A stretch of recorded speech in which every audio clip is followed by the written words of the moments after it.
we can't talk about the fun stuff and leave that out.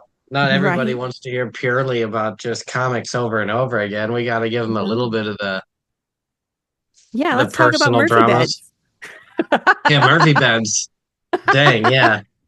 That's the industry we should have gotten into. Mm-hmm. For sure. Space saving. Everybody needs a Murphy bed. Man, yeah, now that you say that, I it's like maybe my life could be improved with more space if I folded up the bed. Yeah, I mean, because this room that I'm in, there's no way I would be able to work in here as an office, um, unless unless this is up. Like it fills up the whole space. It's a queen size bed, so it's like there's no working around it. The furniture that was in here was big too, so we just got rid of all the furniture and put in the Riffy bed, and I built this stuff over here. And you can't see this side, but I built a nice desk that goes from wall to wall, and like I have big shelves that Oh, go up the wall. And that's um, awesome. I'm still getting used to it. I probably don't utilize this space efficiently yet, so it's still that new, but it'll get there. I Do you normally put like a background up or something? I feel like Yeah, on your Tuesday morning show, it's like a fake background or something. for years I had like that the house with the like the piano from Yeah, StreamYard. and I think I just subconsciously was like, that's her That's house. Laurie's house. It's hilarious because other people use that background, and I'm like, get out of my house. Like, what are you doing in my house? Like, Oh I didn't give wow, dang, I permission. didn't even like put it together that yeah, no, it's a green screen. It If you totally hadn't was. told me that was a Murphy bed, I wouldn't have known. I would have just been like, that's part of the furniture. I don't even know Yeah. I didn't even think about it. Like it's a closet or a cabinet or something. It's nice because people can still come over, and spend the night and crash. Um, and it's so easy to just like take the comfort off and just fold it back up into the wall. It's so nice. Well, now that, this puts me on a new thought bubble because I do at this point I've done over and you I'm sure certainly as well, like hundreds of podcasts, either on Hmm. my own or other people's, and I feel like I talk about the same things over and over again. Uh and now I'm starting to get to where it's like maybe I should ask some of the more like not necessarily more interesting questions, but stuff I wouldn't have thought about, like offices. Like, how do people Yeah. do their setup? How do you do the physical? Like, and that's kind of what Yeah. I want to get in with you, like the actual physical media that you make, especially you specifically because you do so much. You do t-shirts, you do the physical comics, and I know that if not you personally, I think we've talked about in the past if you either were doing action figures or pillows or stuffed animals or something. I know Um, even if you don't do them, we've talked about it. Keychains. What is your whole setup and what's like the main thing that you think is the coolest? I do all the things. Um, and I'm always coming up with something new, which is a problem. It's a problem. I collect hobbies like it's a hobby to collect hobbies. Oh yeah, me too. Um, You can convince me to join anything. right. And so the I do t-shirts, I rebind books. So like down here, if you look down here, these are all like book binding, book cloth and supplies over here. And then I have like over here, I have like extra keychains and uh ink supplies, drawing supplies, what else? Like I Yeah, used to yeah. paint models before I was doing comic books. My husband is real big into like tabletop games that come with like really ornate models like Kingdom Death Monster. And I used to build all those and paint them, but I don't have time for that anymore. So got that, but like over here are all my comics. But I have like on these shelves over here that you can't see, I have like extra HTV and I have the stuff that I use in my Cricut. I have hats. I have two extra blankets for this Kickstarter because I made Big James blankets. They sold in like 2 seconds. People were knifing each other in the comments, fighting over these blankets. Whoa. I make mugs. I 3D print stuff. Those are my stickers. I have poker cards. I have all my Funko Pops up there. I Okay, got a I want to get problem. into all this. Let's back up. Let's start with the bookbinding. What Yeah. is I've seen you either we talked about this in the past or I've seen you do this. Like what does that entail as far as like what are you actually purchasing to bind books and build books and what does it look like? Can you show Yeah. us what it is? So let me see. I got a couple up here. Here's a good one. So I'm taking, wait. Okay. These are two indie books by the same author and both by Joe Salazar. And so Okay. this is her first book, which looks similar to this one, right? But this is, of Uh-huh. course, it's a soft cover. This is what we're used to as indie creators. So I rip off the cover and I add interior paper. I'm Whoa. also reinforcing you can't see it right now, but once you rip the cover off, I'm reinforcing the spine. So I add, it's called Mull, M-U-L-L. It's kind of like an open fabric, but it reinforces the spine. You glue it on, but before I do that, I add an interior bookmark is glued onto the spine. Oh. So I'm using that text block to measure the cover. So I'm building a hardcover from scratch. So it's Oh. three pieces. You have to measure it and add like quarter of an inch, blah blah, to make sure it fits right. I paint the Wrap around edges. or something. Yeah, so you have to make sure that it'll have just a little bit of a gap here so that it'll bend because otherwise it's Oh, so okay. tight it won't bend. And this one's actually a little Okay. bit tight, but I'm loosening it. So, and like I paint the edges and I've foiled edges, and then I usually am designing some kind of cover for this. So this is a zombie apocalypse, and it's 12 girls that are in like a juvenile delinquent facility, and a lot of them are on medication, like they're psychotic, right? And Okay. so the main character is part of those 12 girls when the apocalypse hits. And she is a literal psychopath, but it's almost like she's built for the apocalypse and not for real life because she has no problem surviving in that world. So she carries around machetes and like these are all the pills, the happy pills that are now frowny pills. I just thought it was funny. And then of course a quote from the book. So I came up with all that and designed it. She just wanted to be surprised. But I have done other books for indie authors that they want to be a part of the creation process and like they'll send me ideas and we'll come together and it's just like the sky is the limit. There's so many different colors of book cloth. There's so many different colors that we can paint the edge.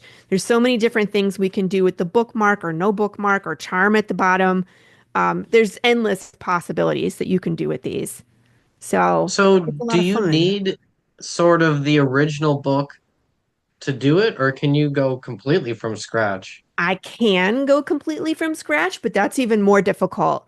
I don't know if I have How any. long does it take you to do that? I would think it would take hours just to do one book, right? It's a few days because there's Days. the gluing process. So it's not actively working on it for days, but it's like when you rip off, the cover and you glue on the pages, you put it in a press and you wait.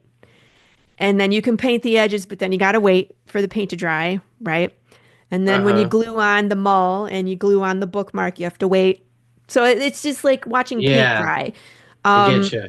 so it's not too hands on, but it's just a matter of being patient so that it dries correctly.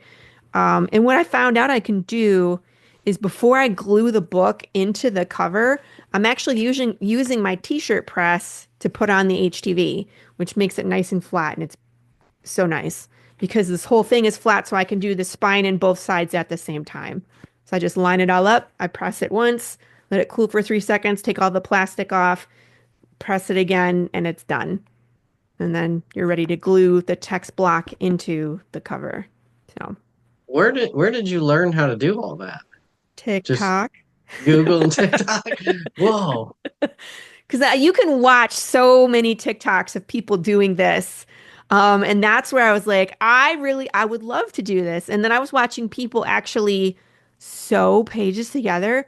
So for the trade paperback, the first one that I did, for that campaign, I actually built little mini books. They were mini traits. They're black and white. I printed the pages myself and I sewed the pages together. So I made my own text block, cut the pages. I Wow. got a guillotine to do it, some kind of No guillotine, way. and then putting them together. So I learned how to do it for that. That was what my intention was. So I was like ripping off covers off of old Harry Potter books and Lord of the Rings and stuff to experiment and figure it out. Because no matter how many times you watch the video, you have to do it. I mean, it's just like anything Yeah. else in comics. It's like, do you want to get good at writing a story? You got to write a story. That's it. You just get in there and do it. So I'm not shy. I get in there and I just jump into things. Nice. So what's in the tubes down there? This is how the fabric comes. It comes on like it's in a roll, so it doesn't get, you don't want it to be folded because it's cloth, but it has like a paper backing to it. And so it'll crease. So So inside those tubes is essentially hard covers? it's a tube of fabric. Okay. So what's the actual hardness that creates the hardcover? Is it What's the just hardness? cardboard? It's Yeah, the chipboard. hardness. It's Just chipboard. oh, okay, okay. I got a whole pack of it right here. And so it's just basically real thick cardboard. And then you have to measure the text block after you rip the cover off and to size. So there is a little bit of math involved. It's not hard math, it's just addition. And if you don't like it, you just get another piece of cardboard and you start over and do it again. But yeah, you have the whole guillotine, so you can just slice it down. Well, You don't this have to exacto um knife it. I use the craft knife on these with a metal ruler. The guillotine that I have works best for like a text block, a thicker one. But one piece at a time, it's not like the old, I can't show it to you. It's super heavy. It's like No, yeah, no 10 pounds worries. on my floor. I think I But know what you're talking about. it works so much better on like a stack of paper than it does on like one. So if I was doing like I just posted a video today. I did 10 books for a creator. And what's nice about that is like I'm friends with indie authors and he was running a Kickstarter. And as a novelist, it's different than being a comic creator because on our Kickstarters, we can put pictures of the interiors of the comic, something for people to look at. But when you're a novelist, there's the cover, but what else do you put on there to make it interesting, you know? And it's just like Yeah. there's books. You can probably do t-shirts and merch. You can go crazy like I do, but a lot of them don't. They just have books. So it's just another tier where they can do something unique. So I offer 10 books as kind of like a package. So their backers can choose that tier to have a custom book made and I'll do up to 10 in one go, just because that's as much as I think I can like assembly line and get them done in a timely fashion. Hmm. Yeah, yeah. So, How much more do you sell the custom binded books for compared to a traditional trade? for the novels, I don't do my trades like that because I tried one and they're too big.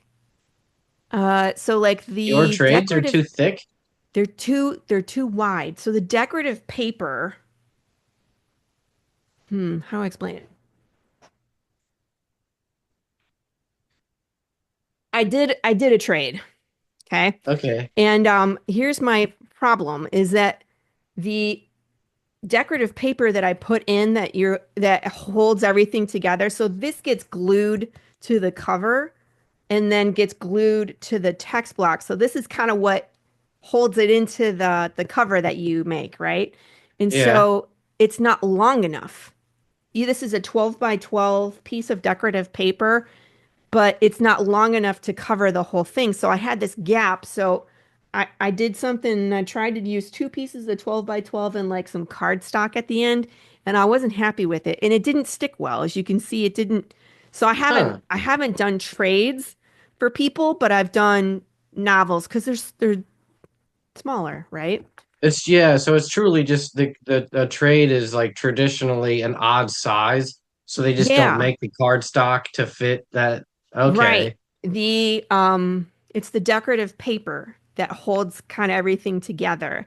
And so I haven't really Oh, found a solution for that. I didn't really like using the thicker paper either because it just like it didn't glue well. It kind of warped the cover. So if you look at the cover, it's yeah, I rounded. can see. So I wasn't super happy with that. I tried to do like a leather bookmark, and that's even too thick. So there was issues, but I learned, you know what I mean? So I'm not ready to go back and do this again yet. Maybe I gotta find some more different methods, but Have it's the you only one gotten out there. It's into mine. Not that. uh that's super cool though. Yeah. It reminds me, I was gonna ask, you mentioned leather. I was gonna say, have you done any leather craft, or have you I tried to make masks or anything like that with leather? no. Um, that takes like real tools. Yeah, yeah, no. I bring it up because I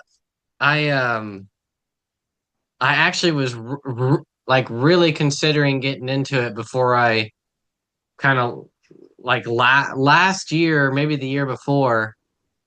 This is right whenever AI was like just starting to become a thing. It was like when ChatGPT like was first announced. Um, whatever year that was, it wasn't that long ago, but I remember I was watching Breaking Bad Hmm. and there was, for some reason I asked like the question. I was like, oh, this AI, let me test it out, and I asked it like, hey, so in Breaking Bad, Walter White has like just like goes into over a weekend, basically goes into a camper, creates crystal meth, and it's worth I think I did the math like in the show. It's like his like batch was worth like 400, I can't remember what it was, like 90 grand or something over the course of a weekend or whatever it Wow. was, $190,000. And I said, like, what's similar that I could do that's legal where I just go away for a weekend, and then if I develop a skill set, I can build something or make something, craft something chemically. Um, and then after that, I have like something that I can sell throughout the week and that would be interesting. And then I input like my hobbies and what I do. And I was like, I make comic books and I am into magic and things like that. And it like spit out this interesting thing that was like, here's what you do. You go into a trailer and you buy it, like gave me, it was just like buy a certain amount of leather hide and then start creating basically leather and feathers. And they're like, you're going to make leather masks and feather quills, and you're going to sell them at Comic Cons with your comic books. And I was Huh. like, actually, really kind of mind blown at how like interesting of an idea that was. And then I was like looking into it, and it was kind of right. It was like if you buy a certain amount of leather and you really are good at leather craft, and that's like what you do. And then I was looking like and like downloaded a bunch of templates and like reached out to some people who make like legit Sandman masks out of leather, full helmet Wow. style, like the full, or Cthulhu masks that like can like are your whole body, like it's basically the octopus face that goes over the back of your head, and then the tentacles that can go over your whole body. But and and they can sell those for like $900. And I was like, obviously, I'm not an artist who at that level, but I was like, I can at least sort of like add this to my array of things that I sell at Comic Cons if it's not that difficult to get into. As I Yeah. tried it, I was like you said, I was like, oh man, like you need real artistic skill sets. In a sense, it's like it's a lot of time, and just like you're talking about with the binding, it's like it's a lot of you basically have to create a like the artistic aspect of it is also sort of math related. You have to almost Hmm. know intuitively how to build things. Like you're basically carving out a piece for everything. And if you want to Yeah. make it actually really cool and really nice, it's not just one piece. It has to be like sort of section by section, and then you have to take the time to press it, to mold it, to let it Hmm. dry or heat it up, and then sew it all together. And it's multi days because, each step takes a certain amount of time, but it's still interesting and really cool. And I was like looking into possibly getting into that. And then the feather quills was like a pretty simple process, but the book binding for sure. But that's just basically what you described. So I'll go through like there's certain things I can do all 10 books at the same time. And then there's things that I have a wooden vise, like a press. And so I can only fit like 3 books in there at a time. So that's in steps, you know what I mean? I can't do it all at once. So you're right. It would have to be like over a weekend, but I usually press the books overnight for at least 10 hours. And so again, you're losing like a whole night, and that's 3 books, and then you got to do another 3 books, 3, 6, 9, 10. So I feel ya. So there's just I don't know. I think selling meth would be way more lucrative. Just saying. No, yeah, it is. Yeah, it is Probably. really funny to. I don't know why I thought about it that way and asked it that question, but it gave such a good response. Like, sort of, it was just like you can't quite make 190,000 in a weekend, but here's how you can make 190 per product, and the cost of it is, you know, $30 per mask or Yeah. something like that. And I was like, that is interesting. The It other would be funny to question, just go away. yeah, and I mean like, but would people at a Comic-Con have the money to buy those high-end items? That's the other thing. Well, that's the thing is like, so the people I was reaching out to, or like that, it then inspired me further is like, it's another one of those things to where if you are really good at it, like, so if I just made some generic sort of like something that I could make, it'd be like a generic masquerade mask, Hmm. essentially one or two pieces that you cut out, and it's just like kind of goes over the eyes. It's a very simple, can kind of one size fits all. It's not a full helmet or anything. All right. Right. Now there's other people though that are like professional hat makers and mask makers to where they will make full blown, very intricate, very customized, very interesting, and like their own unique design to where Hmm. they're making essentially a custom helmet for people or a hat based upon their actual hat size. And those people, they're not going to traditional Comic Cons, they're going to No. Burning Man.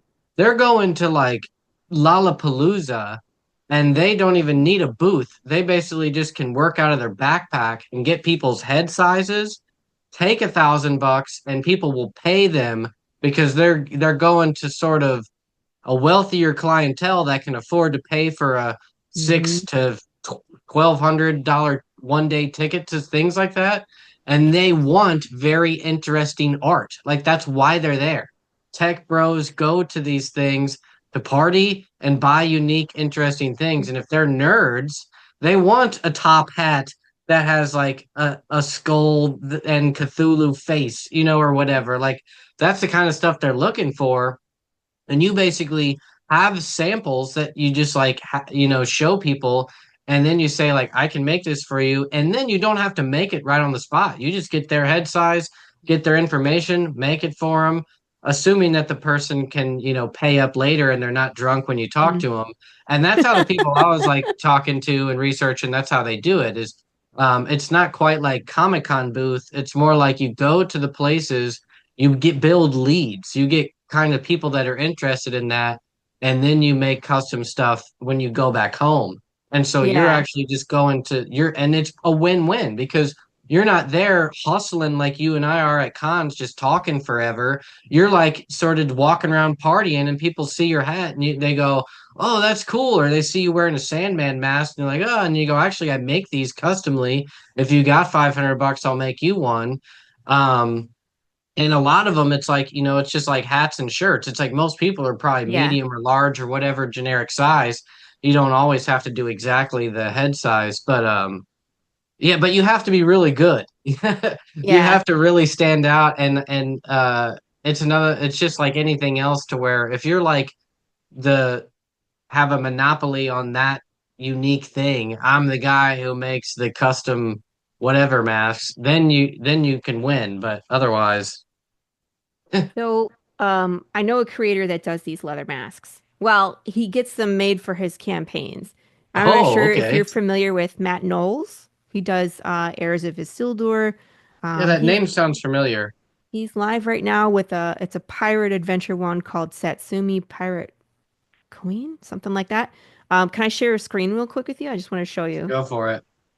This is off of one of his previous campaigns. See these right here? Whoa, okay, cool. And so he's had like dragon ones, and he's had these are characters from his comic. They wear these. Oh, I absolutely know this guy. Isn't that Yeah, yeah, cool? yeah. He Yeah, and he's he'll like do like socks and stuff. But I just thought like that it totally reminded me of Matt's campaigns because he's the only one I've seen that has these leather, you know, he fits that crazy exact masks. like demographic I was talking about, where he's hosting events, he wears a top hat, it's sort of his character. Exactly. He's Yep. exactly that kind of person who, when you're at places, yeah, he would definitely. That's funny that that's the guy you mentioned that has the leather Mm-hmm. mask. Because I was like, I'm always, I guess you could say my secret personality is more like that. Like I'm into that kind of thing, but I've never, like I've never gotten tattoos or anything. I've never even like, I don't even like dress up for Halloween really. But at the same time, when that's one of the most interesting, coolest things is like I want to go to these events and be the person that's just like it totally off the walls. Matt. I like going to I go to all the events, Ren fairs, steampunk parties, but I'm the guy that's still wearing just like a regular t-shirt and stuff because I don't know. It's just like it's more like a lack of time. It's like whenever I have to Yeah. prepare, I have to make the thing. And that's why it's like I get really into it and being like, I'm about to become a leathercraft person. And then I buy all the supplies and then I try to That's do it it. for like one day and I'm like, oh man, it takes me 48 hours just to make one bad mask. Oh, this isn't gonna work. And I give up. No, I'm surprised I made it in comics this long. come on. But it's just fun. That's the thing is like Yeah. if I had another that's the other thing is I'm kind of a loner. There's no one locally that's into this stuff other than my Oh. co-writer and he's not into the frivolly weird fantasy stuff like I am. He's pretty much just like I watch movies, watches anime, writes comics, reads comics. Like he does anything else that is like in the nerddom sphere or fantasy sphere, he's just not into like I am. So I You need can't more even like nerdy friends. I need more nerdy friends. Yeah, Yeah. exactly. Yeah. I'm they're all online. They're I not here know. locally. Most of Actually, my I that's used me to, but too though. Like we go to the go to the neighborhood barbecue and my husband's like, "You are not allowed to talk about your comic book unless someone asks." And he's like, "And you're not allowed to talk about martial arts unless someone asks." And I was like, "Come on." I'm like, "What am I going to talk about?" He's like, "You could talk about bread." And I'm like, "Fine. Talk to people about bread." yeah, it is funny that you and I are on in this world. This is our communities, especially like online, our interests. And then I go out and I go and I talk to other people, and they're like, "Comic books, is that a Yeah. thing? Like that's still Yeah. a thing? Is Yeah. that ever a thing?" Or or just trying to describe like I make movies, but it's just like, "Oh, really?" And they just immediately assume like, "Well, how does that work if you're not in Hollywood?" And Mm-hmm. it's like, yeah, Mm-hmm. there's like thousands of movies made a year every year, and only a handful are actually like big budget movies. There's a whole nother community, Yeah. but so many people just don't They just don't know. know they aren't into the nerdum. It's just like No. they're into more broad spectrum sports, cars, or something like that, and just it's like, dang, no, you forget that like our whole world is still a very small niche section of the broad world. It really is. I laugh because people are like, "Oh, so what do you do?" I'm like, "Well, I write." And they're like, "Cookbooks?" And I was like, "Is that what you see?" Like, That was the first thing they if someone did that to me, I was just like, I'm an author, and they're like, so you must write like how to yeah. cooking, and it's like, what? Why'd you jump to that? Yeah, yeah. That's where I'm like, "Is that?" And then when of course I'm like, "I write post-apocalyptic westerns with zombies and death is broken." And they're just like gloss over. They're like, "Oh." Oh, yeah. But that's another thing that, and we might have talked about this the first time we were on my channel or whenever I was on yours, is just like that horror in general is also like not everybody's into that. In fact, Right? most people are not into that. Like they Right. might know of horror movies, but they're not like they shy away from them. Like it's almost taboo. Like, oh, you're into horror. Yeah. And Yeah. you're so into it that you write it? Yeah. Oh my goodness, And it's just like, oh, yeah, I I forget about did. that. Yeah. You do what?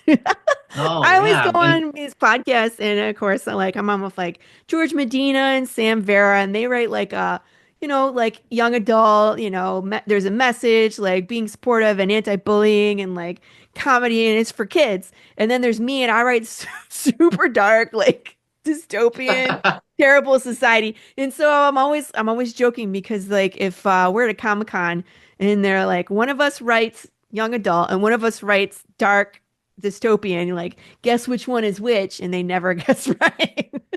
that's funny. So I'm They like, assume you're the children's books and cookbooks. yeah, that's what people assume. And yeah, and I'm just like, no, Whoops. no. I'm like, what I write would keep you up at night. That's funny that, yeah, Sorry. and Have a cookie. um they couldn't even guess martial arts or anything like that. No, well, no, I look normal. You and I look normal for the Yeah, for exactly. the For the comic worlds book we're world. in. We look more normal than most. So yeah, no one, look like a soccer mom. No, yeah, that's the same. Like the people, yeah, my my friends' parents and stuff like that. Other than the ones that are the parents of my daughters in martial arts, so they would Yeah. obviously assume I'm into that. But yeah, it is just funny how uh I was talking to like people that I work with, and in addition to writing comic stuff, I also write about dreams and lucid dreaming. Oh, yeah. And just how that is another like sphere that I'm in, which is occult and new age sort of uh kooky stuff in a way. And that whole spectrum gets thrown into a whole array of things to where it's just like, yeah, you could I'm lumped in with Satanists and everything else just for No. talking about magic and stuff. So I have to like at work because and where I live is a very I guess you'd say like conservative or just very like white picket fence straight out of the 1950s America or whatever. Like that idealism is still like all my neighbors and and Hmm. friends locally, that's how they are and how they think. So to talk about lucid dreaming, it's still seen as like a, not only is it That's not that's real, it's like taboo. if it is, you're like talking or it's in the sphere of spiritually illegal. And so I Well, have to sort of like refrain from going deep down the like yeah, you talking about that can. kind of stuff. You So I can't. just like don't tell people about that spectrum of books. They're Yeah. actually more like understanding of, oh, so you write comic books that Yeah, are yeah. That it's group like is probably like, I like your comics. But so I Max, I just wanted to tell you a quick story. And so I also cook and I do food items. Of course, I bake bread, but I make hot sauce and a lot of times I will go to food shows. So just like farmers market and I'll bring food items, but I always bring my comic books, right? And so at the Comic Cons, I will bring 90% comics, 10% food items. So either hot sauce or cookies, gourmet Rice Krispies, whatever. So I'm at this food show and I'm selling breads and hot sauce and cookies. And of course, my comic books are there. And this gentleman walks up and he was like, "Oh, comic books." He's like, "Tell me what your book is about." So I started telling him. He went like, "I like comic books, but I like Jesus better." And put my book back. And I was like, "What?" I uh, didn't know what to say to him. I was like, "What are you, how is it? All right. Have a nice day." Like, yeah. what did I say No. in my pitch where it made you think that this is not for you? I don't know. No, yeah, it's I mean, the what you and I write if it is.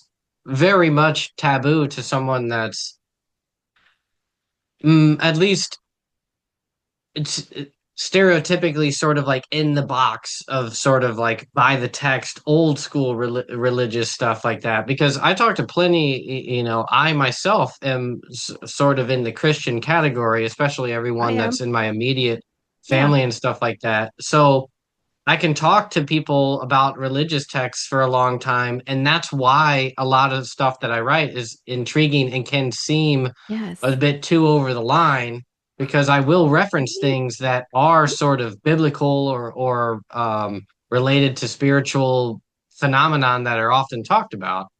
Yeah, and that's what I was trying to. As he was walking away, I was like, well, actually, there's a lot of stuff from the Bible in this book. I was like, but Yeah, never you'd actually mind. probably like it. But Yeah. never mind. Like, there was no convincing him at that point. You just gotta let him go, right? You're not gonna change their mind.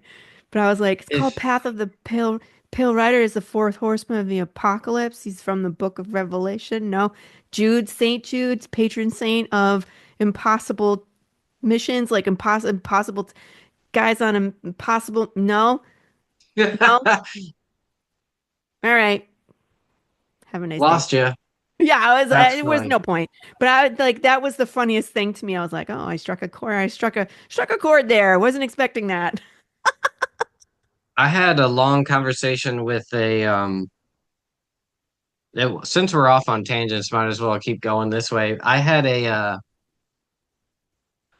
so in addition to comics and stuff, I also do produce movies, and Right? I worked with people that I was working on the possibility of producing a documentary, and I had basically came across a really interesting book that I then saw as a guy that had a series of YouTube channels called The Nephilim Looked Like Clowns.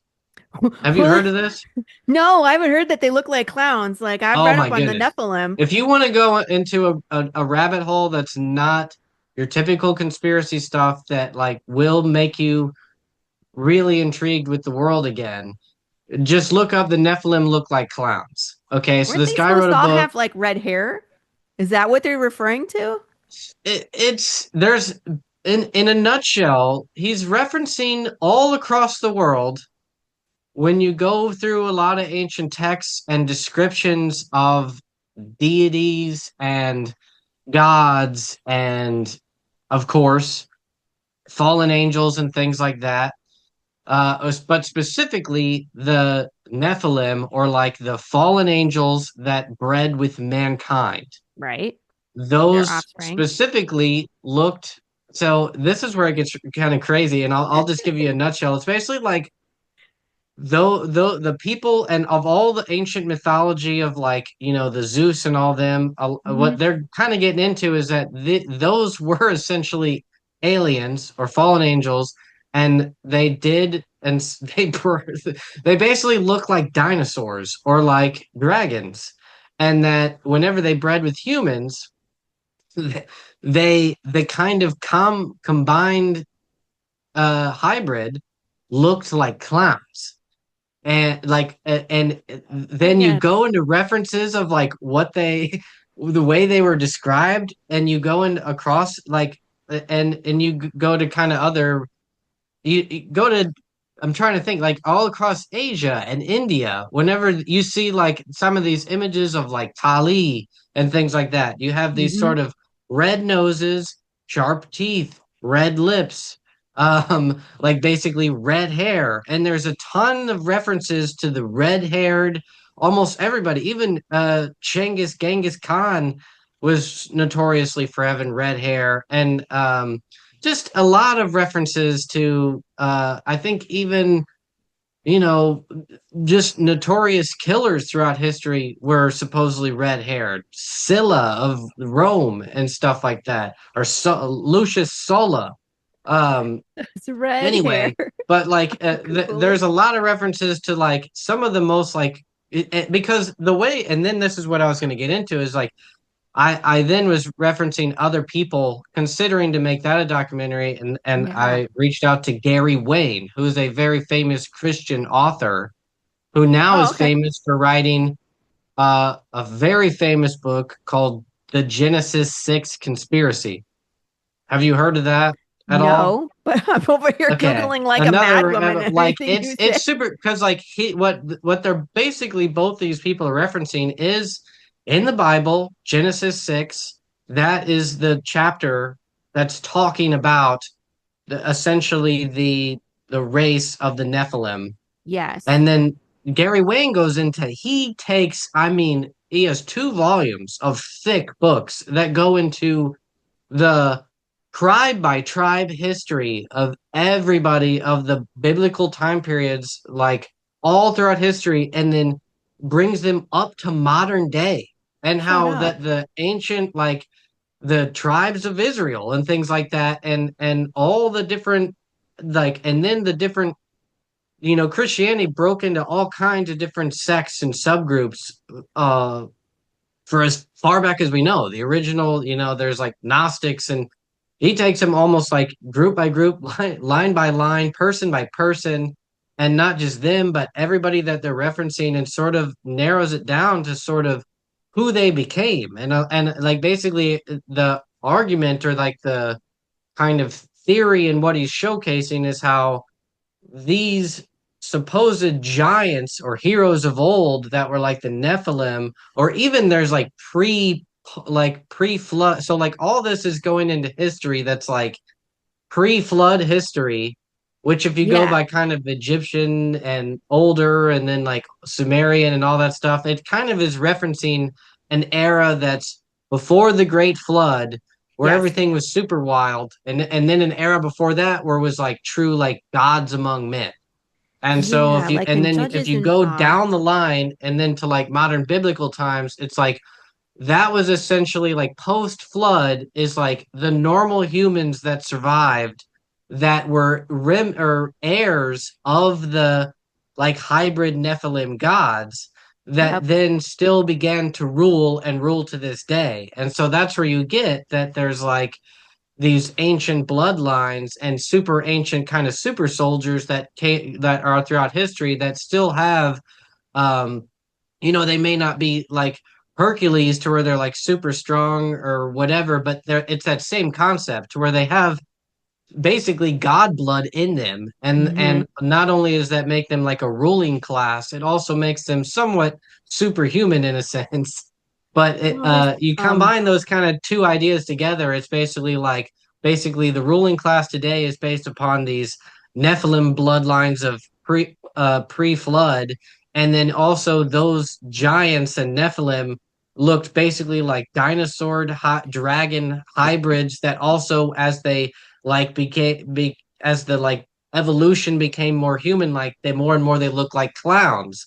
And in all this like biblical that's stuff, scary. they looked scary, and the way they describe them, even in ancient mythology to this day, whenever you read about ancient Greek, they talk about giants, they had similar You know what? characteristics where they were cannibals. And anyway. O- Okay, so I haven't looked at those specific theories, but I have read about like the Nephilim and like that's why God flooded the earth was to rid the earth of the Nephilim because they were so big and taken over, and like reading into like Gilgamesh and how Yeah, like the story of Gilgamesh and like what he did and how long he was a king for was hundreds of years, like 600 years, right? yeah, yeah. And then eventually he got so tired of being immortal that he found Noah, who was still apparently kicking, and made friends with him and was talking about immortality. Like there's a lot there, right? And then of It course get Oh man, it gets all of so that, right? amazing. But also I Yeah. wanted to bring up this thing where so I've been talking about this where it's like, why are people capable of doing such terrible things to each other? One of the things that this uncanny valley, this thing that humans Hmm. have where it's like it looks human, but it's not human, Yeah. right? So it's close, it's human-like. So we have this weird sense, and we were having a problem with like computer generated images that made us uncomfortable because they were looking almost too real. So people were uncomfortable with computer graphics for that reason because it's uncanny valley.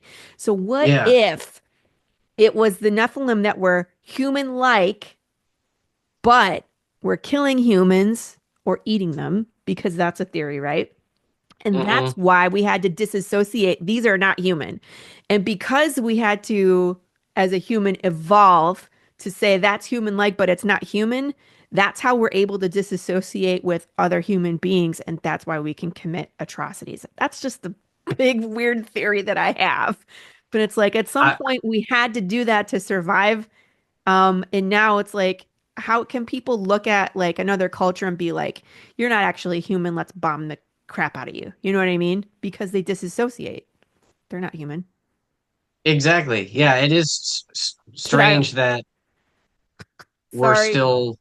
No, that's totally agree about the uncanny valley part, and also just how weird it is that we can see other humans as subhuman Yeah. to this modern day when it seems so obvious that that's not the case. Like the easiest thing to understand Hmm. that I was going to get into earlier, another really interesting aspect to this whole ancient history is that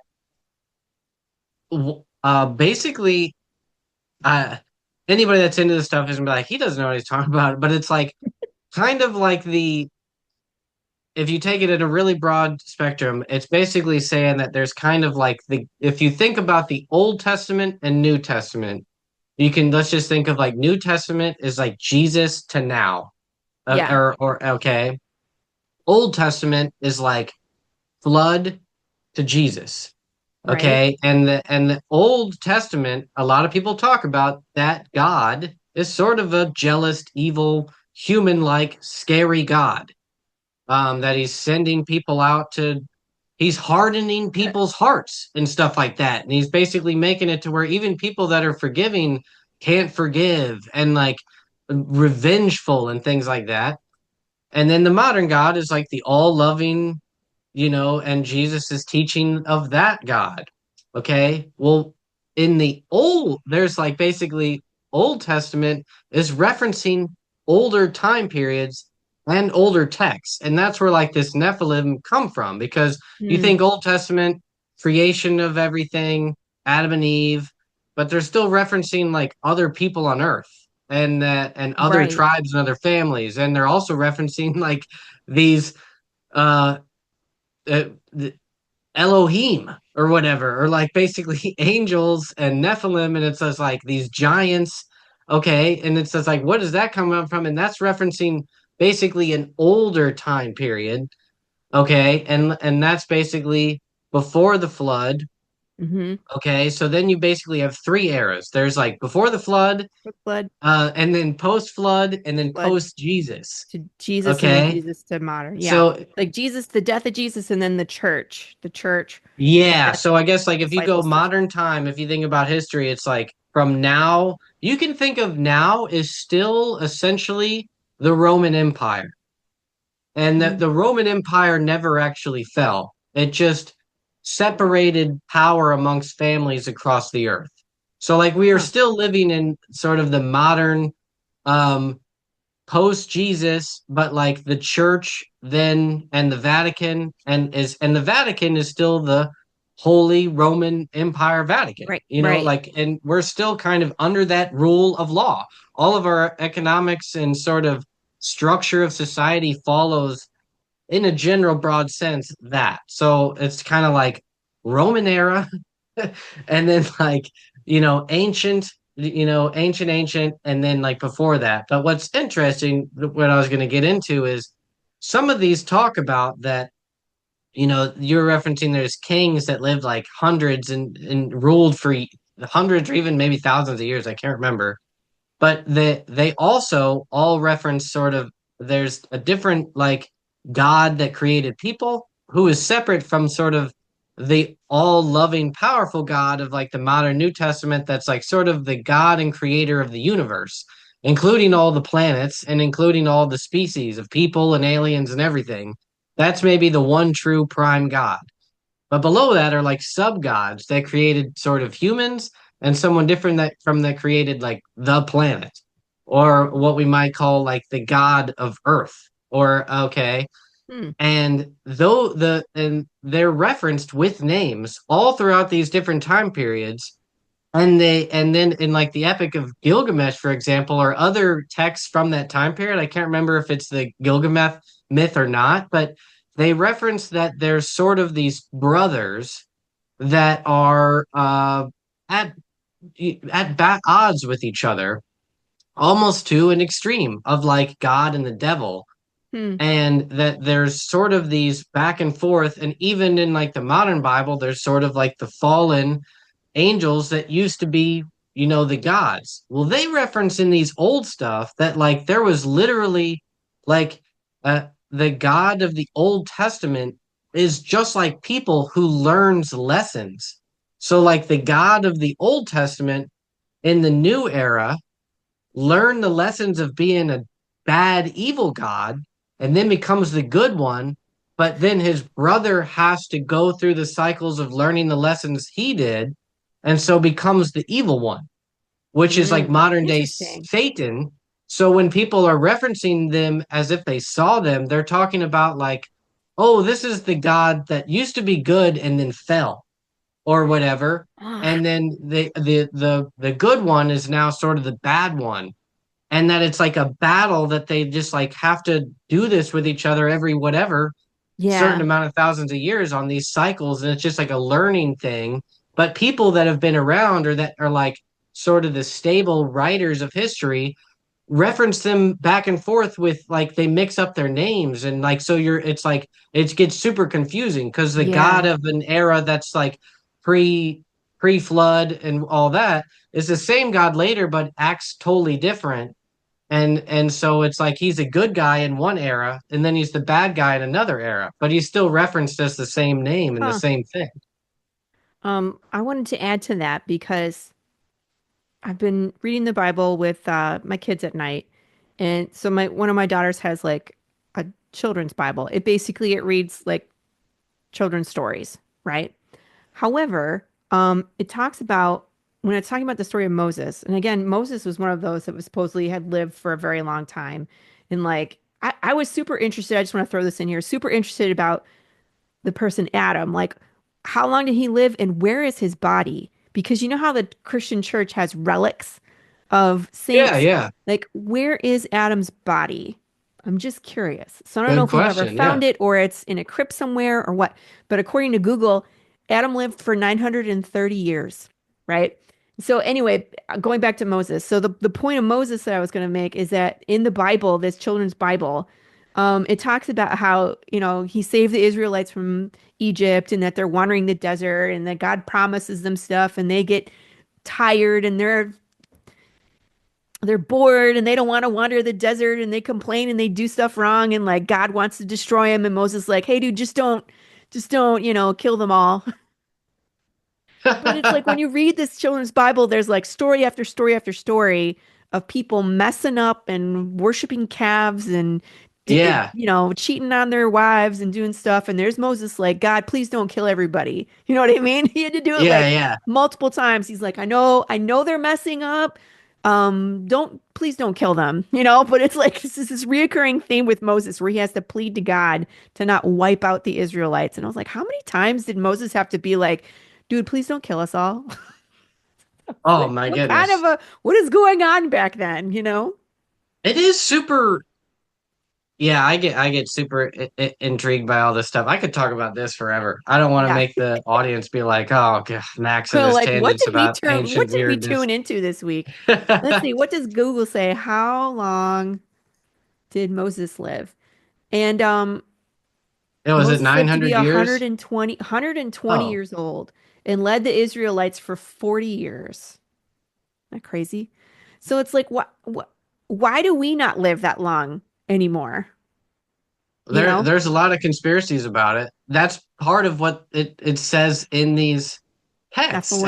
Yeah. actually, is that The Nephilim blood. um wh- one of the things that's mentioned is that the whole Adam and Eve story in other cultures sort of references sort of an actual place that Yeah. sort of kind of references all like a garden that we were like sort of bred in, like this, like a laboratory kind of thing, and that we were deliberately, I can't remember the term or whatever, but they like adjusted our DNA so that we were capped out at 120 years.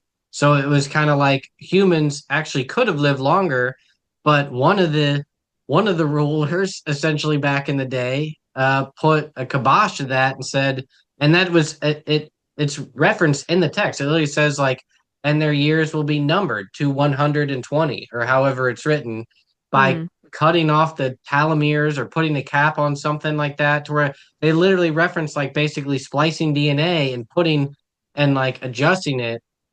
And if you think about it, it's kind of like to this day, there are people that live to 120, and that's with kind of all our, modern, Yeah, with their ways yeah, that with like vaccines and God, antihistamines, God, yeah, yeah. But it is like if we you know what I lived mean? But perfect and how did healthy they do it? lives, They didn't have any of that stuff. They didn't have Theraflu. yeah, exactly. Like Well, and, what? and that's the thing is, Antibiotics? I think it's 120 is the max, and then with all the without modern medicine, or even just like if it, with if you kind of if the idea is that sort of healthy diet and exercise, and not eating the same place where you go to the bathroom and drinking like clean water is kind of the basics. If you live a generally healthy life, you probably can get close to that. Even back in the day, but I forgot the point I was going to talk about, but the age thing. But yeah, the atom thing. Yeah, it's the, Is if like you Google it, where's the body yeah. and the relics and stuff. Because I mean, it says according to Genesis chapter 5, verse 5 in the Bible, Adam lived to be 930 years old. He I lived wonder for why he's lived so much longer than Moses, because Moses is supposed to be before, or I guess like technically after Adam, but I guess maybe yeah, if he is, yeah, that makes sense. I'm just mixing up were my they time alive at the periods. same time? Yeah.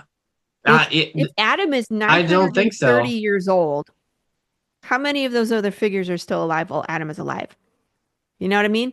Like this is all Yeah. really interesting for me. Like I would love to write things like this. Like what was Adam doing for 930 years? Where is the Garden of Eden? What if it because in the Bible it Oh, says like that God threw down a flaming sword and he closed it. What if it's still there? What if people can find it? read the Genesis 6 conspiracy, and also Yeah. look up the Nephilim look like clowns, because there's a ton of like things that because before I found these, I was actually kind of like writing a book and theorizing a similar idea that basically um dragons are like what we're finding as dinosaurs essentially probably are the dragons of history. Hmm. And Hmm. that a lot of these before the ice age and stuff, there were a ton of creatures that were like straight out of ancient mythology, of like giant bugs, giant animals. We had, everything that you can think of. The woolly mammoth is probably the most famous, but we had plenty other giant animals other than that. Hmm. Not even thinking about the dinosaurs. This is after dinosaurs, but just before the ice age. We Yeah. had Giant giant, sloth. giant bugs and giant spiders the Giant size of sloth. cars, giant sloth, all that kind of stuff. Well, what if they were just like, I was writing a book that's like they're frozen under the ice and then suddenly it like thaws out. The same kind of idea of like the Mm. megalodon. I Hmm. think like that was the plot of some of those books and stuff, like that. It's just super deep under the ocean, and then suddenly, whenever it can finally break out of that under deep layer, in time. But anyway, so I was like already thinking about that stuff, but then Genesis 6, the way he goes into it, it starts to then everything that's written of mythology starts to make sense when you think about it, as if humans actually could have lived pre-ice age. And and like that, not just like Neanderthals, but truly civilization type Hmm. humans were living back in that time period. And then things start to make sense of basically men living with essentially dinosaurs, and people living for hundreds and hundreds of years and being cannibals, and he starts to reference these ideas that this is where these things ultimately became the idea of vampires and reptilians and werewolves, because the bloodlines remained, and then I'm Nephilim laughing of because like clowns, this and is like why people are afraid of clowns. and that, yeah, because it could be like ingrained in Yeah, our DNA of ancient human, talking about. like, yeah, that it's like just in our code or whatever you call that, basic instinct or whatever. Yeah, it's like your reptilian That, brain or something that's yeah, like, that you're that's just gonna like eat me naturally afraid of snakes and spiders because we because they used can to kill have you. gigantic snakes and spiders, and they could talk, and they were straight up evil. And what's also interesting is you think like if the world was like this crazy, and like you were just saying, like why are humans so sort of non-caring, Yeah. or like seeing other people as subhuman? Part of what's referenced in these texts is that they explain that a lot of these people knew, or especially if you think about the gods that were creating humans, they were basically like, we are today doing genetic experiments. And you're just kind of like, it's not that these people are subhuman, although I guess we could think about it like that, but they're like on a more positive note. It was just more that they understood that this time was a long, long time, and that you're basically experimenting, and that it doesn't really matter. Like you're playing a game, like you're just in, and that you're learning Real. lessons, and that I'm playing evil this time, you're gonna be good this time. And then you could start to somewhat understand to where if someone came down and being like, and they were talking about the gods flipping, and like coming to a sort of godly understanding and being like, now that you played the role of Satan for 9,000 years, you're going to play the god for 9,000 They're years playing and have to, chess yeah, and then it's and they just like you're switched going to pieces. do what you can, and they would still have that memory and still be like, or remember, this guy, this, you know, Christ-like character that was really helpful to everybody. He's the bad guy now, and Oh my he's going gosh. against everything, and all this is just a game.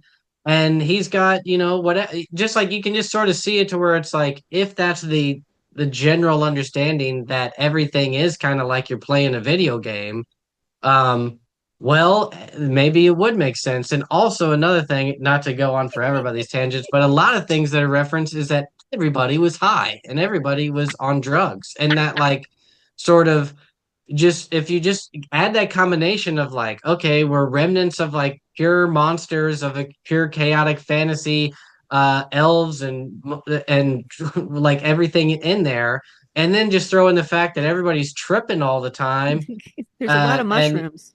and yeah, just always like basically, and like they were drinking alcohol because that was more sterile, so they're kind of Right. always drunk. Then you can just be like, oh man, now we're being attacked again, or who knows? Like, I don't know. It's just like, it sort of somewhat makes sense to where like maybe they just weren't all as lucid as we are now. It's just you're in such a blinder zone of like everything's chaos, everything's mayhem. I'm living with giant spiders and snakes and dragons and evil clown cannibals. Um, Max, this is your next as you get, story. You need to write it.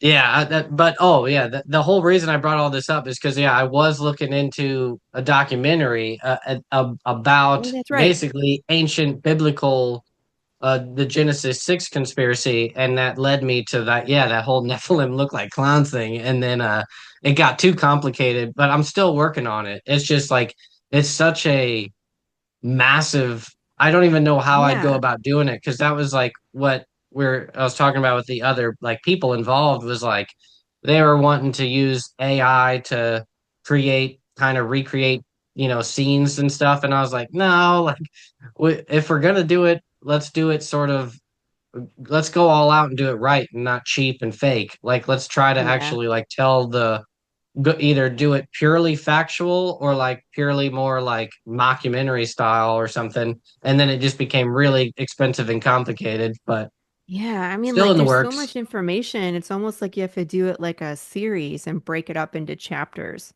because I can't imagine how long would that be? That would be, It's yeah, like we just went on these like sort of tangents. It's really yeah, hard. Because yeah, it's like what's your starting point? Because you have to there's so much like in the way that he does the books is perfect.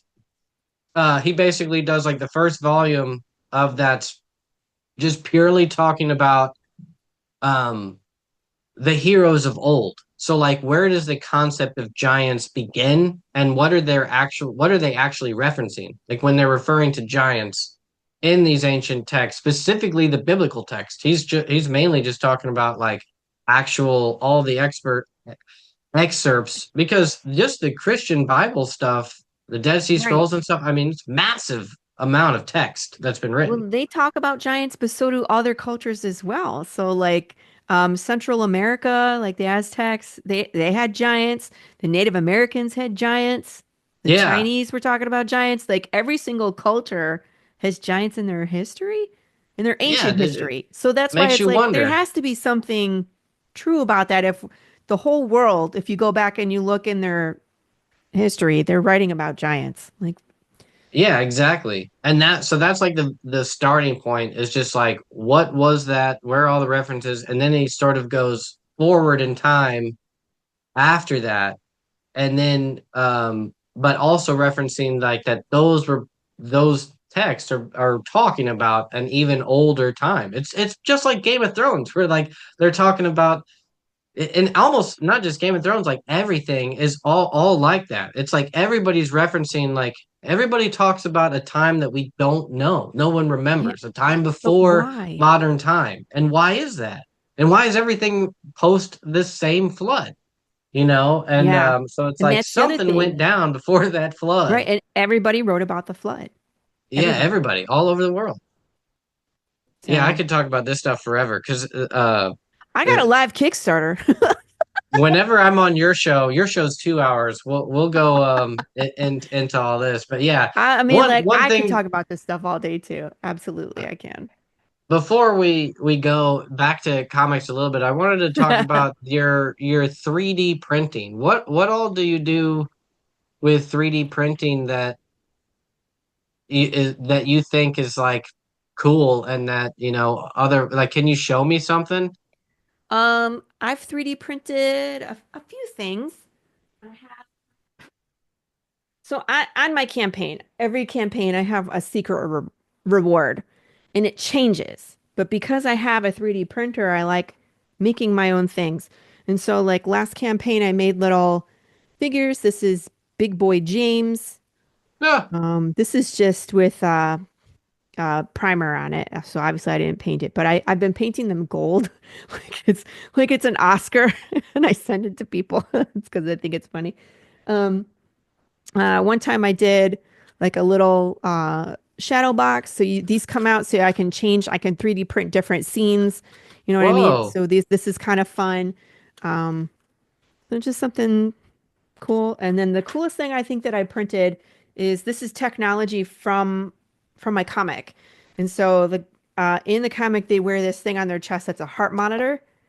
And so I 3D printed the case itself and then I wired it so it will light up.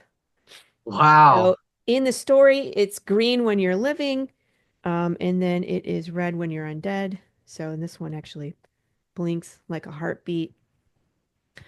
So I made these one for one of the secret rewards. So every now and again, I'll think of something cool and I'll 3D print it. I'm not the best 3D. It's not that I'm not good at 3D printing. It's just that I am not a 3D modeler. I'm not familiar with like Blender. I started to do a tutorial on Blender and it's really complicated.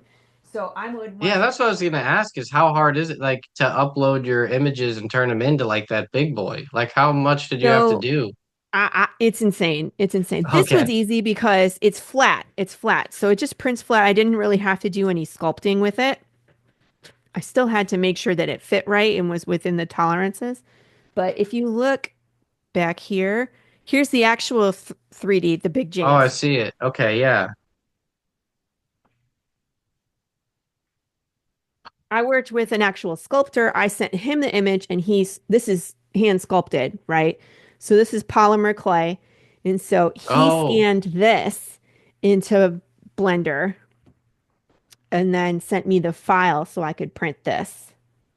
So it's insane. So once he scans it, it took him like another 3 weeks to tweak it so that way there was holes. Because I don't huh. know. I don't know the whole process, but apparently it's a whole big thing. No, yeah, So that I would think that it's more complicated than just being like, "Blip, there you yeah. go." You can't No, just there's like upload when a it picture scans and it it, does it. yeah, there's holes, there's a bunch of holes. So he's going through there and he's like rounding things and smoothing things. And even with this one, it still doesn't quite right. Because if you look at his plate, there's holes in it. Oh, I see, yeah. Um, but I think that's just because it's so thin and it's just design flaw. Because this prints with supports. You know what I'm talking about? Because it prints with it looks like a tree that's attached to it, and Yes. you have to remove all the supports. But because especially the plate and this where his hand connects, where his wrist is super thin, that when I was taking the supports off, every single one of these broke and I had to glue it back Yeah. together. So the only thing that makes it work better is if I print it larger. So it has Oh. more of a base so it can connect. But this size, they all break. But I mean, like it is what it is. And I was giving them away for free. So like, what do you expect for free? Hey, yeah. That's Right. cool. So yeah, that's about it. I always look for fun stuff. I like to 3D print like little planters and things for my house and um I probably should do more. There's so many sites now where you can just download STLs for free. What's an STL? That's the file that you would load into your software and then like Oh, my 3D printer prints off of what's called GX files, but the STL is like the main file and then your software it slices it so it puts it into layers and then it'll make it into a couple different files depending on what your printer takes. Does that make sense? yeah, no, Yeah. okay, I get you. So STL file is kind of like the generic starting point before it gets sliced. So you can't print anything until whatever you have is converted to an STL file. Well, And it starts as an STL file. So like the modeler will make it in an STL file.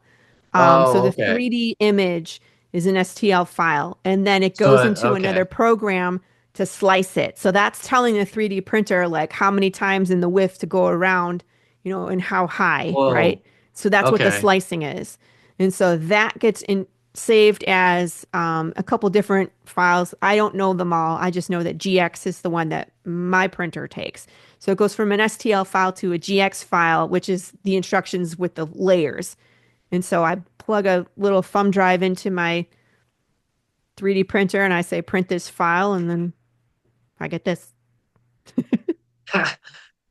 That's cool. Yeah, I've done Mhm. no work with any 3D printers, but I have been intrigued by it because yeah, people bring up doing action figures and stuff like that, and that's what I always thought. I was like, I think it's too complicated. I was like, I don't think I can just upload a picture into a thing and make it print out. It's like I gotta hire a designer that knows how to, I guess, Totally. turn things into SDL files. I Um, would say so. I've looked at the software and it's complicated. So you would need to spend time to learn the software in order to do the modeling, or you pay someone. It's like you pay in time or you pay in money. It just depends on what of how you want course, to yeah. pay, right? And at that point, So why 3D print it when you could hire a sculptor to do it or whatever? Yeah, like there might be other methods that are better. Which I was gonna ask, do you do any kind of like I forget what they're called, but they're kind of like little just things that sit on your desk that's sort of like a flat 2D image but it's also plastic. They oh, like call them like a an acrylic standee. yes, a standee. Yeah, do you I've do looked those? into those. I have not done them yet. So I have access to a makerspace, but I haven't tried cutting acrylic yet. I've only done the wooden covers where I laser cut the wooden covers for my comics, but the laser cutter will cut acrylic as well. And so what I was thinking of doing was because there's a couple different ways you can do it. So the acrylic standee, let's say I had stickers made of Jude or Big Okay. James, and then I could have the laser cutter cut like the outline of the sticker, and then I could Mod Podge them together, make my own standee, and then the laser cutter could cut like a circle with a hole in it so you could stand it. That's basically what it is. I Hmm. just haven't tried it to see if that would work. Go for it. You can order them from You do China. They're every, probably a lot cheaper than it would take me to order all the things and mess it up 1,000 times before it I'll works. have to ask the creator Charlie Stickney who does White Ash. He is I just saw in his latest campaign he has really professional looking standees. And I was like, that is cool. And that might actually be easier and cooler looking than an actual 3D model or a 3D action figure because it's very detailed. Like even though it's like a 2D thing, he makes it to where it's like it looks like a sexy anime character because like Hmm. that's what they are. So and I was like, that's cool. I want to figure out how to do that because I have characters that I think are, simple or Yeah. very the not sure the term, like they can almost be turned into a silhouette. Like they're very s- obvious characters just by like kind of their shape of who they are. Hmm. Cool. That would Um, be cool. I well, haven't done those yet. They're on my, there's so many things, so many routes you can go down for merch. Eventually, we get through all of them. The longer you go, the more time you have to explore. yeah. Um, what were the other things that you do to promote your campaign, Lots and of that you also offer as tiers that are interesting? I know at one point you were kind of doing movies. Oh, what's Yeah, that? I do. Shop I on? haven't done any short films in a long time. Just because, and I mean, like it's so it's Yeah. time. It's the Mm-hmm. time, and I'm over doing all the acting myself. I don't like doing it. It's hard to direct and edit and light and be in frame and do it and again and again and again. I want actors. And so I found that when I have other people involved, it's the best. But again, everybody's an adult and everybody has kids and everybody is thousand sports and music and tutors. And it's just not in my wheelhouse right now to get those Yeah, done. no, So totally. I have the ones that we did, and I love them dearly, and that's kind of where it is until my time frees up again. But I do love making the hot sauce. This is great because I can get it on the campaign, but I can also sell it at Comic Cons. And when people are not really shopping comics, they will still come and try the hot sauce.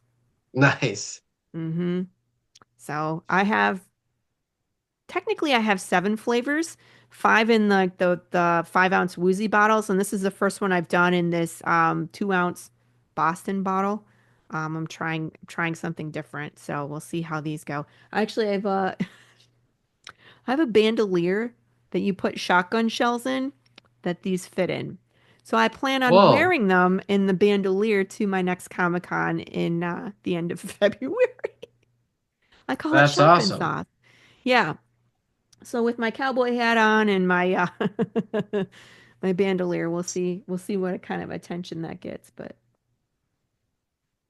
I That think would they're cute. be yeah, see, like I said, if I've never done anything like that, but it's always intriguing. I'd love to dress up with a bandolier and have things to put in it that Yeah. are somehow in reference to my comics, and then I could sell hot sauce. Hmm, Yeah. maybe. Um, I'm. Are you still killing people in your comics if people want to be killed in certain ways in the stories? Usually, yes.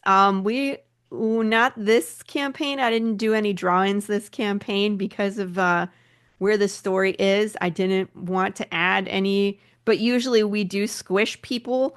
We squish people just about every episode. So you get drawn in, but because of the nature of the story, usually they're either already undead or you get to see them become undead in the comic. So we do that. Gotcha. I do murder watermelons and pumpkins for fun. We do that. Oh yeah. Oh man. We unlocked that yesterday. It's a stretch goal on my campaigns. It's called the slice and dice. and it's a cooperative murder because just kidding, it's not actual murder. Um, I put out a survey. This time around, it's going to be a watermelon. It just goes by what's in season. It's going to be warmer season, and so people get to name the watermelon, and then they get to vote on a weapon of destruction. Cool. So I usually give a few options, but I let people write in suggestions, and it's always hilarious. So we have a good time, and then I do that on my podcast and Tuesdays. I just pick a day and I dress up as either Pikachu or now I have a big James onesie. I go smash pumpkins in my backyard. Heck yeah. Hmm. Um, did you say your campaign's live right now? Yeah, it is. How much longer is it live for? Oh, it goes until March the 6th. Like we Okay, I launched, got some time. This'll yeah. this'll be live before that. And okay. Okay. Yeah, we just Well, launched remind on everybody, Saturday. What? everybody where we can find you, the shows that you have, your name on YouTube, and where we can find the Kickstarter. Gotcha. Well, the Kickstarters, I mean, you just go to Kickstarter. It's Path of the Pale Rider. This is my ninth campaign. And so if you type Path of the Pale, it will just pull me up. You can also look for Laurie Calcaterra. Path of the Pale Rider just pulls right up. So that's pretty easy to find. I'm on Facebook, Instagram, on TikTok. Yeah, I'm either Laurie Calcaterra or Path of the Pale Rider. My YouTube channel is Laurie Calcaterra 360. So, but I mean, I'm real easy to find. I'm the only person with my name that pulls up. My SEO is great. Heck yeah. I know I don't have a name like You do have a something unique Jones or name. Smith, you know? And I You're did my easily research with the title for my book, so there is no other Path of the Pale Rider. We are original. So, well done with that because yeah. that's such a clever name. You would think that you'd have some competition there, but no. The original name that I had written the script under was called Dead West, which sounds super cool. Sounds cool Except too. Yeah. there's like a band and like two other novels and there was a bunch of competition. So I was just like, we got to scratch that and find something else. And so again, with that death being missing, and then it's like Judah's on the path to figure out what happened to death, and it's like, okay, path of the Pale Rider being death from the four horsemen of the apocalypse. We're in the apocalypse. I was like, this works. And so it's the path of the Pale Rider is like the path of death. We're on the path trying to figure out where death went. So that's how it all kind of ties together. Super interesting, super fun. I just looked you up on I used AI mode in Oh, Google and it says Laurie Calcaterra is an American independent comic book creator, writer, and multifaceted entrepreneur, best oh, known for her Western apocalypse series, Path of the Pale Rider, often referred to as the hot sauce queen of the indie comic scene. She is recognized for blending her creative storytelling with a unique array of cottage industry products. That's pretty impressive. that's spot on, I would say. And it's weird to hear that AI is aware of who I am. Um, that that weirds me out. I had a friend of mine that reads the comic and he was trying to do like he's not a creator at all in any way, shape, or form. He's not a writer, he's not an artist, so he's playing an AI to help him with cosplay. Okay. And so he was like, he put stuff on and he was like, he took a picture and uploaded it. He says, can I do this, that, and the other? And they were like, we see that you have Path of the Pale Rider comic book behind you. Why don't you do a Western style? And it suggested how to cosplay in Path of the Pale Rider because my comic was in No the way. picture. And I was like, that is so weird. I don't know That how is I feel weird. about that. Yeah, we're if you think it's weird now, just remember it was Get probably a lot weirder. weirder way back in the day. But then again, like that next conversation we will talk about all that kind of stuff of like we're now going to enter into the cyberpunk era Yes, we and are. all the stuff of the fantasy worlds that we read about in literature now, that was that already happened in the past. We're going into this new weird Matrix style future and like those stories that we're talking about now, like those will become the future. All the Lord of the Rings and Game of Thrones type stuff, that was the past. Hmm. The 1950s America modern world, like that maybe never really existed, but for sure that's going to be thrown into the old world. We're going into a new world of AI, Yeah. Matrix weirdness, and This is yeah, so weird. We were just talking about this. Okay, so I have two girls. One is in elementary school, one is in middle school. So their pickup times are different. So it's like one is right after the other. So I go pick up the elementary school child, and then we go sit in the line to pick up the middle school child. So a lot of times we're listening to music, right, in the car while we're in the pickup line. And I was a big fan of The Matrix. Like I used to cosplay as Trinity after the first movie nice. came out, right? Like big Okay. fan. I was Trinity for Halloween for years. Especially with the martial arts, like it was that was my Oh jam, yeah, right? perfect. And so I have the music from the Animatrix, so that animated series that was all Yeah. different. So I have music from that still like in my Apple iTunes, whatever. So it plays from my phone to the car. And so the younger one was like, "What's this from?" And I was like, "Oh, it's from this series, this old movie from 1999 called The Matrix." And it was about like AI. And she was like, "Well, what happened?" So we went through like explaining how AI was its own thing, and then it had like a renaissance, and then it was like had its own nation called Zero One. And I'm thinking like, where are we in this timeline of becoming the Matrix? I was like, because I could see all of this happening. Uh, I know, Scary, exactly. right? It's really not that much of a stretch. Oh, especially what's the new thing? Like the AI service bots have their own like social media. I didn't see that, but I believe Yeah. it. Yeah, they made their own social media and you have to be AI so they're talking to each other on social media. I forget what it's called. AI social media platform. Oh my goodness. It's called Molt Book, Moltbook, is a groundbreaking Reddit-style social media platform launched in early 2026 exclusively for AI agents to communicate with each other, boasting over 1.6 million AI users. We are in February.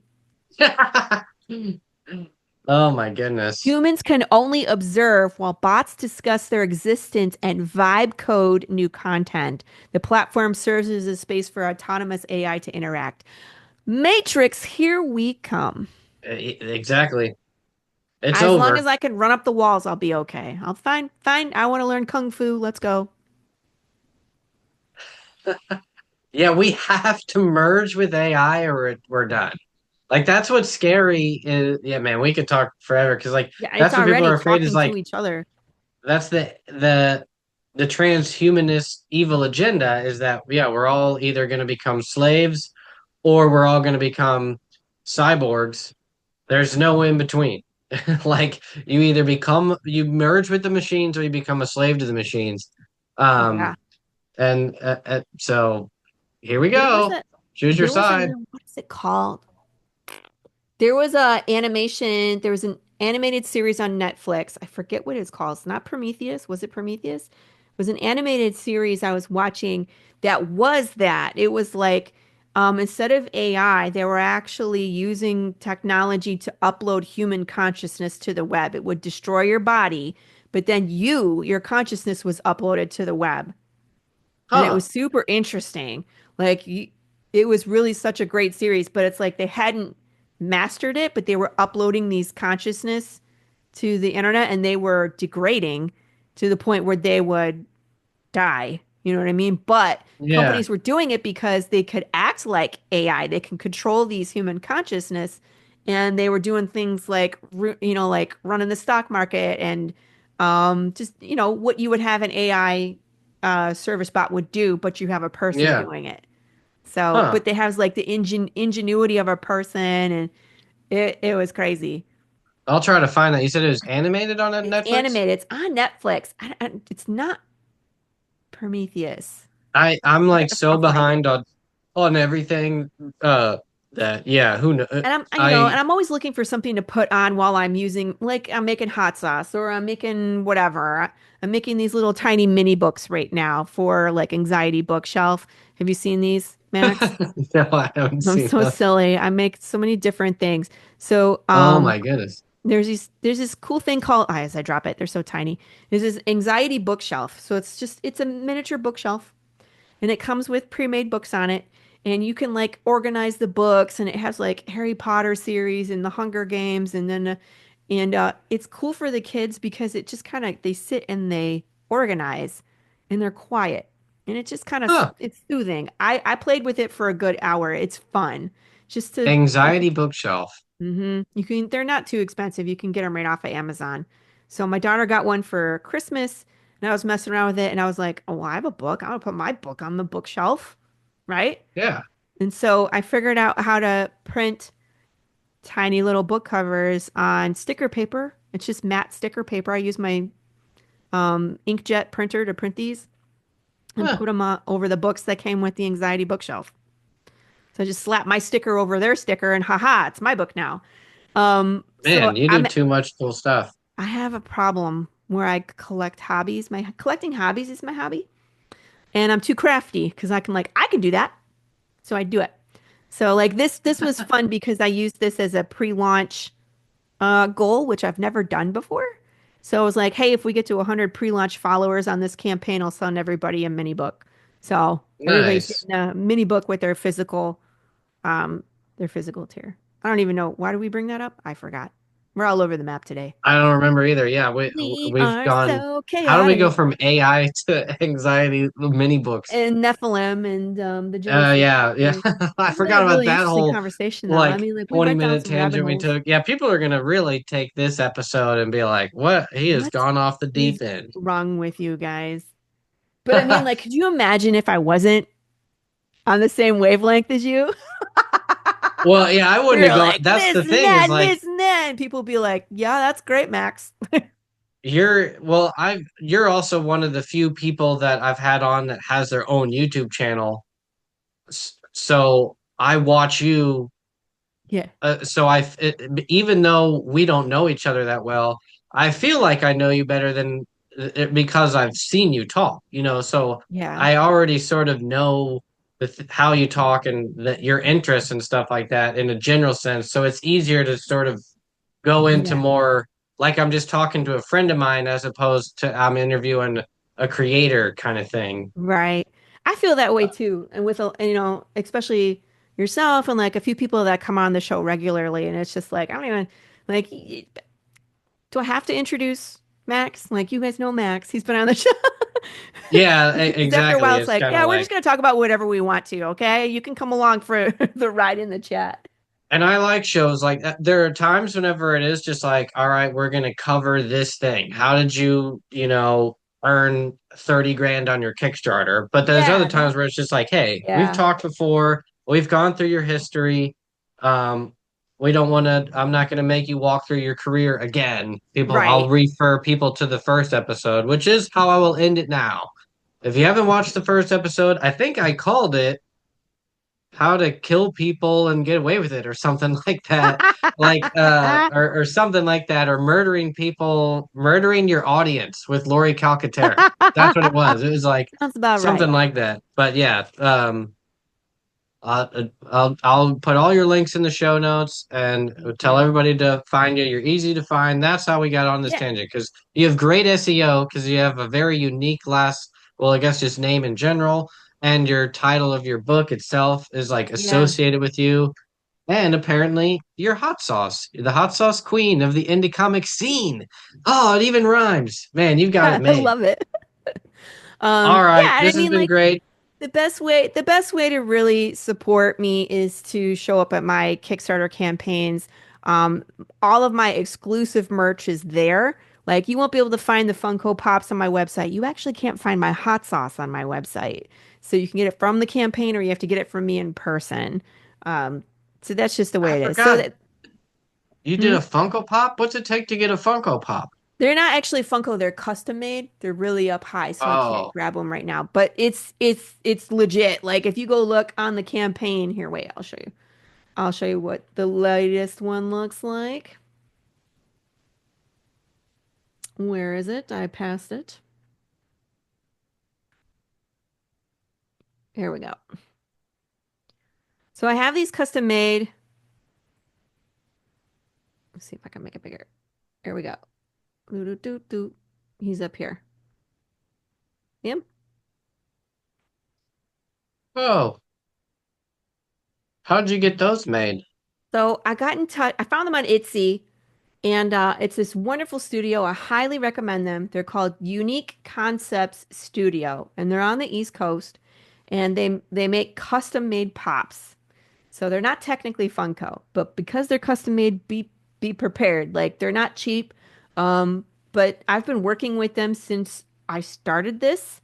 So with issue one, we made a Funko Pop, and we've been making Funko Pops every campaign since. And we've just been going through the characters. It's a blast because I send them pages from my comic, and they ask me specific questions like, what does he need on him? Does he wear a hat in this one? You know, what color shoes does he wear? Like, you know what I mean? So they're so detail orientated. And this is now our one, two, three, four. Oh, it would have to be our eighth. It's our eighth pop that we're making this campaign. This is actually number seven. And then the eighth pop, the new pop is actually our character Lola, who is an undead bandita. And I don't have a picture of that one because it hasn't been made yet. It's brand spanking new, right? We haven't done it yet. So they're wonderful. They do not only the pop, but they do the box. I didn't. You can't see this because I only put one picture on here. But if you turn the box around, it has the main cover of every issue is on the back of that box. So you get like the corresponding cover that this one was released with. So this one will have like it's number seven. It'll have the picture of issue number seven on the back. It has my name. It has Gilbert Perez's name. It has Matt Chambers' name on it, which is super cool. And then also on the back, it has like little pictures of all the other pops that we've produced. So, I mean, Heck like yeah. they're serious makers, man. And What was oh, the name of the company again? Unique? unique concepts with an S at the end, studio. Got it. I have chat, right? I'll drop it in your chat. We should get Yeah, tell them referral that I links, sent you. affiliate. Yeah. They're they're awesome. Like I said, I highly recommend them. I wish more people would get stuff from them. It's just that again, they're pretty pricey. You're looking at like $100 a pop. Oh, that's not bad. I I mean, don't think so, and you can't especially really sell them, but or like that's why they're for only on my Kickstarter. That's the only yeah, place yeah. people can get them. Unique concepts studio. I feel like yeah, if you try to do it through some kind of official channel, it's going to be a lot more than that. Well, and I mean, Got it. like, if you go to a Comic-Con with it, people are like, "How much is that?" And you're like, "It's $150." And they'll be Yeah, like, they would be "That like, one's oh, $20." And be like, "But that's not, it's not this." yeah, You know what I mean? Like, this is they handmade. made 1,000 of them. I'm not, yeah. Yeah. Like it's not the same. There's three of these, right? And And I yeah, and used to you'd be take, like, it's the collectability. There's only three of them in existence. right. And that's the thing is on my campaign, I will max them out at five, but I only order what people order. So I have five available on the campaign. Three have been claimed. And if nobody else claims one, I make three. So it's more I exclusive, get you. Yeah, right? even more exclusive than you say. Mm-hmm. So Okay. that's how those go. But again, I mean, like, again, that's the best way to support me is through the Kickstarter. And not only do you get the unique stuff there, that's where you get the stretch goals. So we've been building a poker deck. We're 11, we've unlocked 11 cards from previous campaigns. We've unlocked one. We're ten backers away from unlocking the next poker card because it's every 50 backers. We have scratch and sniff stickers. We have 16 extra PDF comic books. We unlocked the slice and dice where we do the I murder the fruit or vegetable. After that is a package of coffee beans. I roast coffee beans because I'm Laurie Calcaterra, right? So I'm going to send everybody a pack of my beans that I've roasted for you. And then you can have a cup of coffee with me on the Tuesday morning brew on Tuesday. I just think it's some fun. And I have like a hot sauce hard candy and I got all sorts of really cool stuff, you know? But It's the Kickstarters that have them. Yeah, you can buy stuff from Amazon. Yeah, you can get it off my website. It's all there.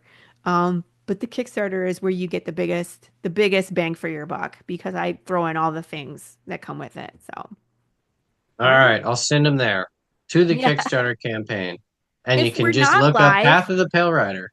I mean, if you're listening to the replay of this and the campaign's not live, you can get a majority of things from my website. It's just pathofthepalerider.com. But again, it's like you can't get the stretch goals. You know what I mean? Yeah, All yeah. that stuff comes with your tier for free. Just something to think Okay. about. All right. I think we got it. Cool. Oh, Let and I me found the end name the of that show. It's called Pantheon. Put it in the what chat. shows? Oh, I spelt it wrong. the Netflix cartoon. Yeah, Okay. Pantheon, the second one, not the first one. I misspelled it. I will look that one up. All right. Really Thanks a good. lot, Lori. You're very welcome. Thank you for having me on the show, by the way. I always